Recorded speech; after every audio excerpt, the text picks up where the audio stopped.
Bonjour à toutes et à tous, nous sommes ici pour aborder le thème 6, la compétence communicative et une analyse de ses composantes. Ceci dit, nous passons donc au sommaire. Dans le sommaire, nous trouvons l'introduction, comme toujours, les processus de communication, la compétence communicative avec son origine, le CSRL, les composantes de cette compétence communicative qui comprennent la linguistique, la sociolinguistique et la pragmatique. Et finalement, ça c'était normalement un point 2, c'est l'acquisition de la compétence de communication. Et après cela, nous conclurons les sujets. Dans l'introduction, nous avons donc la même introduction que dans les thèmes 1 jusqu'à 1, 2, 3, 4, 5 et donc évidemment les 6, c'est le dernier qui complète cet ensemble, ces blocs. Donc ici, la justification est un peu évidente étant donné que nous cherchons à développer la compétence communicative chez nos élèves. Il est important pour nous de connaître quelles sont ces composantes. Voilà, quelles sont ces composantes et qu'est-ce que c'est la compétence communicative. Après, on mettra une citation par rapport à la communication, etc. On va mettre un petit paragraphe en parlant aussi qu'avant, dans les anciennes méthodologies, on travaillait plutôt la grammaire, mais aujourd'hui, le but est sur l'apprentissage, l'acquisition de cette compétence de communication. Et finalement, dans un dernier paragraphe, nous ferons une introduction au sujet. D'accord? C'est-à-dire, on va parler d'abord le processus de communication pour mieux rentrer et aborder le thème, puis on abordera dans le milieu, dans le vif du sujet, les composantes, le CSRL, etc., pour finalement mettre une conclusion et une acquisition, enfin l'acquisition et la conclusion. Ceci dit, les processus de communication, aussi repérés dans les thèmes 4 et 5, nous les revoyons encore ici. Donc, les schémas de Jacobson. Schéma de Jacobson repris de Shannon, qui est à la fois basé sur les schémas des ingénieurs en télécommunications. Donc, c'est Jacobson qui ajoute l'émetteur qui a la fonction expressive, le récepteur, si vous voulez, ou l'interlocuteur qui a la fonction conative quand le message porte sur lui, le message avec la fonction poétique, les référents avec la fonction référentielle, le code avec la fonction métalinguistique et le canal avec la fonction phasique. Donc voilà tous les types de fonctions relatives au schéma de Jacobson. Mais attention parce qu'en 1982, il y a Sophie Marant qui ajoute le contexte, si vous voulez, où la situation de communication, on devrait alors ici la définir parce que la situation de communication, ce n'est pas à confondre avec les contextes linguistiques. Et voilà, et donc on pourrait même ajouter ici, en fait, le fait des témoins, parce que dans les schémas des Jacobson, il manque aussi les témoins. Les témoins, ce sont ces personnes qui sont présentes à la situation de communication et qui ne participent pas normalement, mais qui ont la capacité, d'accord? Donc ils sont capables, parce qu'ils sont là, par exemple, dans un discours, dans une conversation au métro, ah, je ne sais pas où est-ce que je dois m'arrêter. Ah, moi non plus, je pense que c'est l'arrêt suivant, mais je ne sais pas pour la Tour Eiffel, si c'est Bir Hakeim ou pas. Et là, il va y avoir quelqu'un qui est à côté, qui est assis à côté de vous, qui probablement ne vient pas de Paris, mais de Marseille. Il va vous dire, oui, c'est le prochain arrêt. Donc voilà, ça c'est le fait des témoins qui peuvent aussi changer, modifier les énoncés dits à une situation de communication dans un processus de communication. Avec ceci, nous passons à la compétence communicative. Quelle est la compétence communicative? Et bien aujourd'hui, pour essayer de définir la compétence communicative, nous voyons que ça dépend du document auquel on fait référence. Par exemple, dans les lois, on a une sorte de définition, dans les CSRL, il y en a une autre. Et c'est pour ça qu'il est difficile parfois de définir cette compétence communicative. Ce que nous proposons ici comme définition, c'est en fait de dire que la compétence communicative est la capacité d'une personne à pouvoir communiquer, c'est-à-dire à pouvoir agir avec les paroles, avec le code, mais aussi avec la langue en emploi et tout ce qui n'est pas strictement linguistique, comme par exemple la kinésique ou la proxémique. Donc, quand on réunit toutes ces conditions-là, on peut dire qu'on acquiert une compétence communicative parce qu'on est capable de communiquer dans la langue cible. Ceci dit, l'origine de cette compétence communicative reste quand même dans les théories chomskiennes du générativisme, lorsque Chomsky proposait une compétence, c'est la capacité à comprendre, et la performance qui était la capacité à produire. Pour nous, aujourd'hui, le terme n'est pas la compétence chomskienne, mais plutôt la performance. Ok, donc là, il y a un petit faux ami.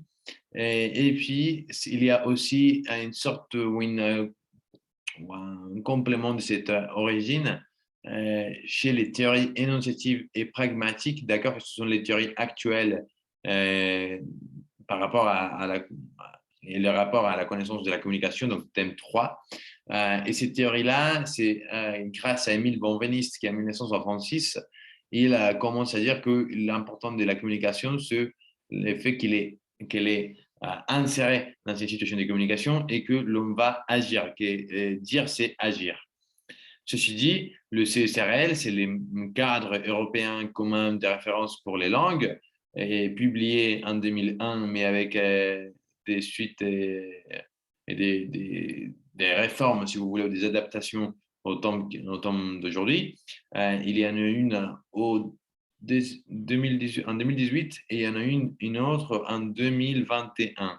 D'accord? Donc, il faudra aussi mentionner ces deux adaptations, ces deux actualisations, mises à jour de ce CSRL. Et ce CSRL, il est né par un double objectif. D'accord? Parce que lorsque en Europe, on a commencé par les plans Bologna, d'accord, où l'on a essayé de changer et de faire de manière univoque et unique tout l'enseignement universitaire, on a fait la même chose pour les langues. D'accord, donc ça sert des bases communes parce que comme ça, tout le monde a la même notion de quel niveau a-t-il, et avec les pays pourraient alors améliorer les contacts entre eux, et surtout après l'ouverture du espace Schengen, etc. Les produits et les personnes pouvaient passer d'un endroit à un autre dans l'Union européenne, et c'était important de réduire la xénophobie et favoriser la connaissance des autres, d'accord, la connaissance des autres cultures de l'Union européenne.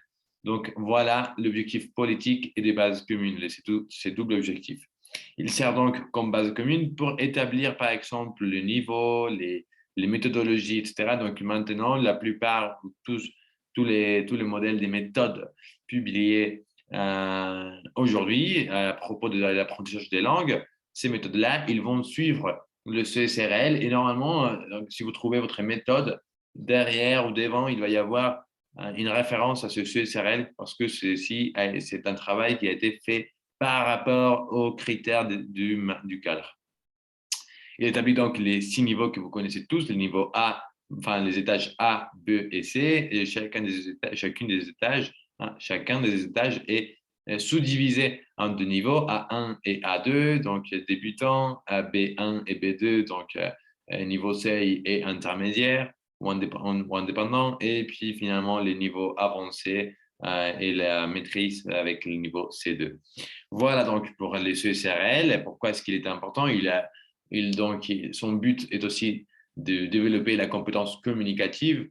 D'accord? N'oubliez pas de mentionner ici à Himes et à Émile von Wenist, comme je viens de le dire avant.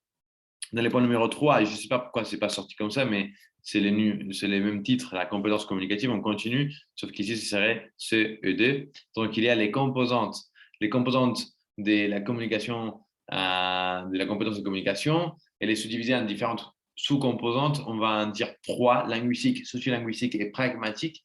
Et à la fois, la compétence linguistique a une sous-compétence lexicale, donc à connaître le lexique, le vocabulaire, grammatical, à utiliser les structures pour pouvoir structurer des énoncés et émettre des sens et comprendre les sens des énoncés. La sémantique, à comprendre la valeur des mots, d'accord, le signifié des mots. La phonologique, donc les phonèmes, la prononciation, l'orthographique, l'orthographe évidemment, donc comment on écrit, d'accord, vous connaissez les doubles consonnes, c'est vraiment chiant en français, ou encore les accents graves, aigus, circonflexes, etc., tréma, voilà. Il y a même un petit sketch de Gad Elmaleh sur ça.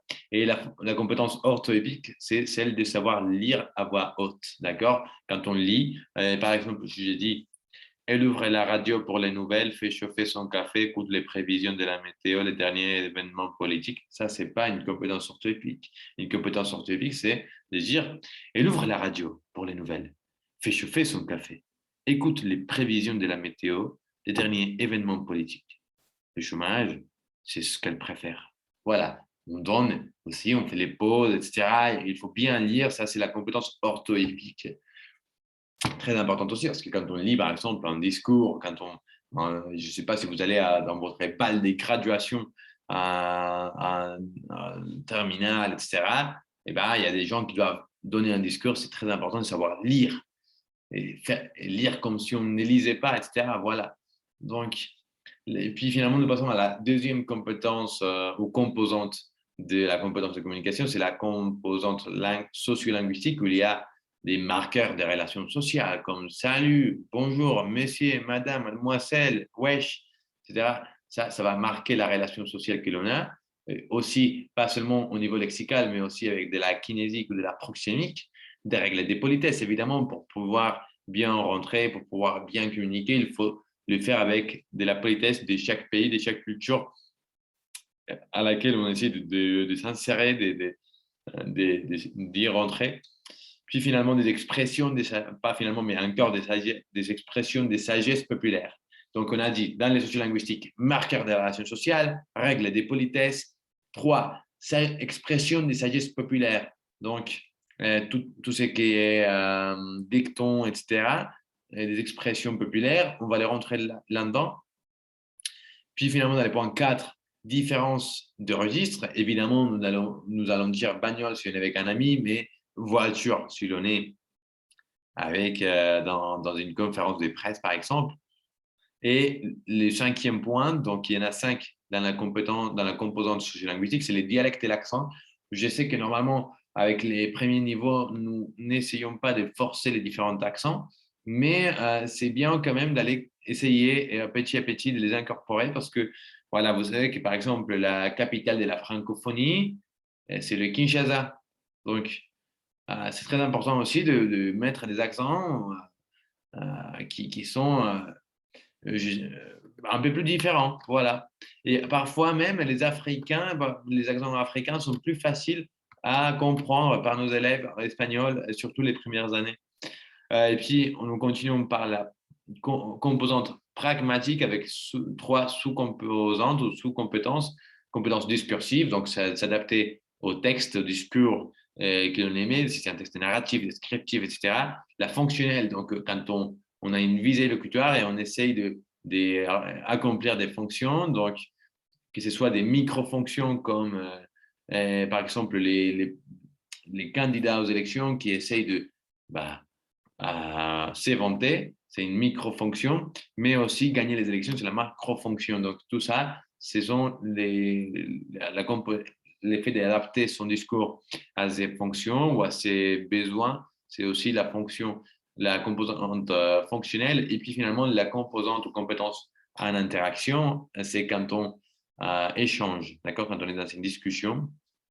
Vous le savez maintenant, la LOMLOE pour les eaux et pour les Bachirato, elle marque que nous devons travailler la production, compréhension, interaction et médiation dans tout ce qui est de la linguistique. D'accord? Donc, voilà. Et puis, le dernier point de ce point de la compétence communicative serait l'acquisition de la compétence communicative. Alors, comment est-ce qu'on acquiert? Comment est-ce qu'on fait?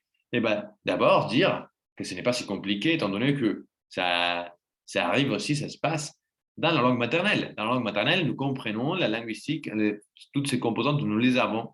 Certaines d'entre elles, par exemple l'orthoépique, l'orthographique, etc., nous les avons grâce au cours, évidemment, sinon on ne saurait pas, par exemple, lire à voix haute ou savoir comment on écrit si ce n'est pas quelque chose de naturel. Mais on les fait avec peu d'efforts, on va dire. Et donc, ces compétences-là, on peut les transposer en langue étrangère, étant donné que dans les LADO, on avait dit déjà dans les sujets numéro 1 que plus une langue se rassemble à une autre, plus facile ce serait de transposer, de transposer nos compétences. Ainsi, il faut aussi ajouter qu'il faut que nos élèves acquièrent toutes Alors, je l'ai bien mis en majuscule, toutes ces sous-composantes de la compétence des communications, d'accord? Il ne s'agit pas d'apprendre les codes, mais aussi des fonctions, des compétences pragmatiques et sociolinguistiques, sinon la communication échouera. Voilà, nous avons donc finalement la conclusion, il faut développer toutes les compétences et comment est-ce qu'on va faire un cours de FLE, on pourrait donner quelques exemples, d'accord, de comment est-ce qu'on fait, mais évidemment, c'est le but dans notre LOMLOE et dans le CRL. Donc, très facile la conclusion pour ce sujet-là. Je vous ai déjà vu avec les sujets 7 et 8, donc je vous laisse réaliser un petit peu et on se trouve au prochain résumé de nos thèmes. À plus, au revoir.